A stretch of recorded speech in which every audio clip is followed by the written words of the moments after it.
Many of you may have heard of Lionsgate, and for those that haven't, we're excited to introduce you to the concept.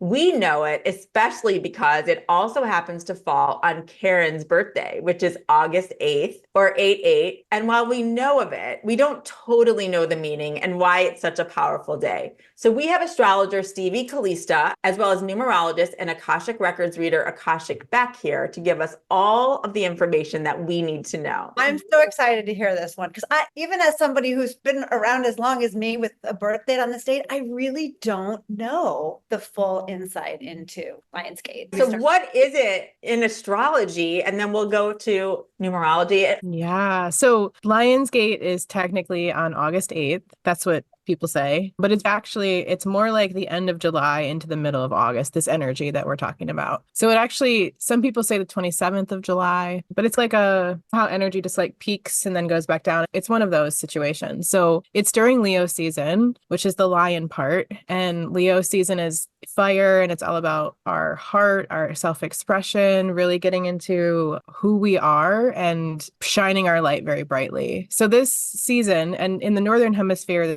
there's a lot of light happening right now, right? So this is definitely like a portal of time where we're celebrating the light. The sun is ruled by Leo. This is all about the sun's energy. And then we have Sirius rising. So the sun is not meeting up with Sirius. Sirius is rising at different dates throughout the globe during this period of time. So it's coming up on the horizon at the morning, and it brings Sirius's energy really into the collective consciousness, which she's the brightest star in our galaxy. She's our sister's sun. Also, she has Sirian energy. And for a lot of people, whether they know it or not, they probably had past lifetimes on Sirius. And so this starseed energy is just really potent right now in the collective. It means that this is a beautiful time for rebirth, a beautiful time for transformation. This is a time when the Egyptians used to celebrate when the Nile used to flood. When Sirius was rising, the Nile would flood, and that represented fertility for the land, for their crops. And so it's also connected to the goddess Isis, which again is transformation, femininity, rebirth, fertility. And so it's just honestly, energetically speaking, it's a time where there is a lot of potent transformational awakening energy in the collective for us to feel and have, which can be a lot for people, right? With this much light and energy coming through, it can bring up a lot of stuff for people. Definitely. I had no idea the tie with Sirius. Yeah. Wow. And I bet you most people don't know even of Sirius. Yeah, it's a very special time, and the ancients used to really celebrate it. Is Sirius always with Lionsgate? So it's always playing a part in the overall astrological horizon. Yeah, it's a fixed star, right? So we move, it does not. Got it. All right, now back. Yeah. A numerology perspective. Sure. Before I can actually discuss the Lionsgate numerology itself, I need to backpedal a little bit and talk about the universal month and the universal year that we're experiencing. So for anybody that's unfamiliar, we are in an 8 universal year. And so we already are coming into this beautiful 8 energy. We're coming in with it for this particular date. So I think that was really exciting. But we're actually in a 16/7 universal month. When you take the corresponding number of the month and you add it to the year, you take that sum and then you reduce it. So this year it's going to be 8 plus 8 is 16. And then you reduce it. 1 plus 6 equals 7. So we have to look at like all of the moving parts, like with how astrology does. You look at the different aspects of the planets and such, and that's what we do with numerology. So 8, it actually has a lot of Saturnian themes, if you want to correspond it to astrology. So there's perseverance, determination behind this number. It's a very forward-thinking, forward-moving number. It represents discipline, hard work, but it also represents the rewards for that hard work. So abundance, manifestation. 8 is also the number of leadership. And so we're going to be probably like this year is, I think it's no coincidence that we're in an election year, the year number of 8. So we have a lot of themes going around that. So August is going to be a 16/7 universal month. So this is going to carry like a big karmic significance because 16 is actually what's called a karmic debt number. And that sounds scary, but I don't want anybody to be afraid of it. It just means that there is an opportunity here to either reconcile a karmic debt, rebalance, set it back up right, the way that things should be. We're already coming into this Lionsgate with some kind of heavy energy, but it's forcing us to look at things. And if you think about the sun is illuminating certain things for us. So I think it's actually a really beautiful thing that we have this number sequence. So if you look at the 7 aspect, which represents knowledge and wisdom and higher learning, psychic abilities and things like that, potentially these things can be offered to us as that reward that I was talking about for all of our hard work, all of our clearing of our karmic debt. And then on Lionsgate, of course, the peak is on 8/8, right? We have this beautiful number sequence, which is 888. We have, in numerology, we like to study sequences and patterns of these numbers. And whenever you have a sequence such as this, it happens all the time, but it's also rare at the same time because, for example, last year, 777, we had a 777 portal. This year, it's 888. It's believed that these sequences actually open up portals of energy themselves, and each number amplifies, especially if it's the same number. So with all of that information being about 8, having it tripled like that is a clear sign of the potential of abundance and manifestation during this time, which is typically what the Lionsgate is known for. But it can also go both ways. I'd say direct your thoughts, energy, and words towards something that could bring about massive positive changes. Also, take responsibility and ownership for the things in your life that maybe need to be corrected, need to be addressed, anything that might be looming over you. This is a really good time to set things right and to move forward with maybe projects that have been waiting in the wings, maybe things that maybe you've been operating out of fear, and it's time for you to not operate out of fear anymore and move forward. But August 8th, we've looked at the month and the year. Let's look at the day. So August 8th is actually going to be a 24/6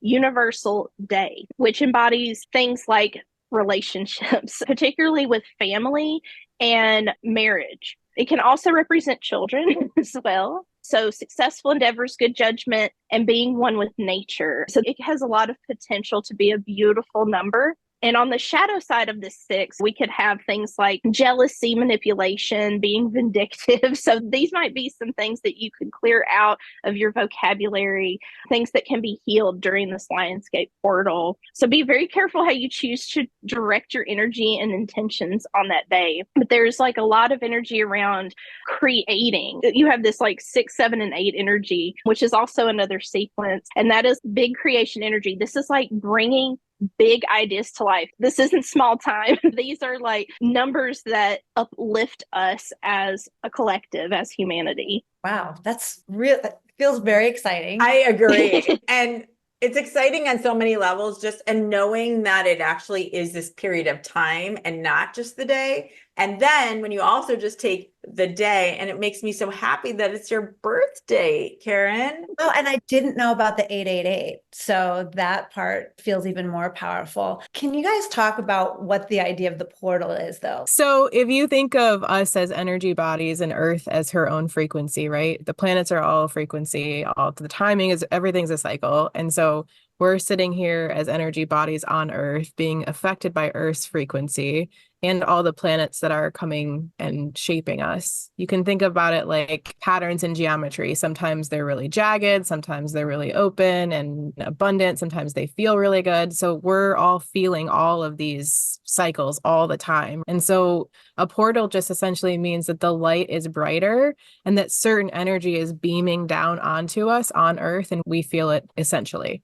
So nothing really opens per se, but it's just a window of time where the energy opens in a certain kind of way. And there's different types of portals, right? There's eclipse portals, and then there's these kind of portals that are much more here for us to expand and grow and awaken, more in the way of becoming aware of our soul self. That's what this is really about, where the veil kind of thins and the energy becomes stronger and we all feel it. And to the point that that portal is opened really for this extended time. It's not just on August 8th. Right. I think that's important for people to know, because I personally was under the assumption that it was just that day. It's actually starting the end of July. And I was assumed then going for a bit of a time after August 8th. Yeah. Exactly. Yeah. Stevie, is there anything to add that people should know about some of the misconceptions when it comes to what they may have heard about Lionsgate? Yeah, I think one of them we already addressed, which is that it's not just that day. It's not just Lionsgate. That is definitely a peak of it. And the numerology also becomes more effective that day because it's 8/8. It's actually on the peak of it. But the planetary portal energy really is just more dependent on when Sirius is rising for you, depending on where you are in the world. And because we had this new moon in Cancer that was conjunct Sirius, we're already in her energy anyway. And when the sun and Sirius always come together right around July 4th. So that's the start of this kind of Starseed portal energy where we all like get this uplift. And I'm not saying uplift as it's all rainbows and sunshine, because I think, like Bec was saying, this is transformative, which means you have to balance yourself out with the other shadow side of it.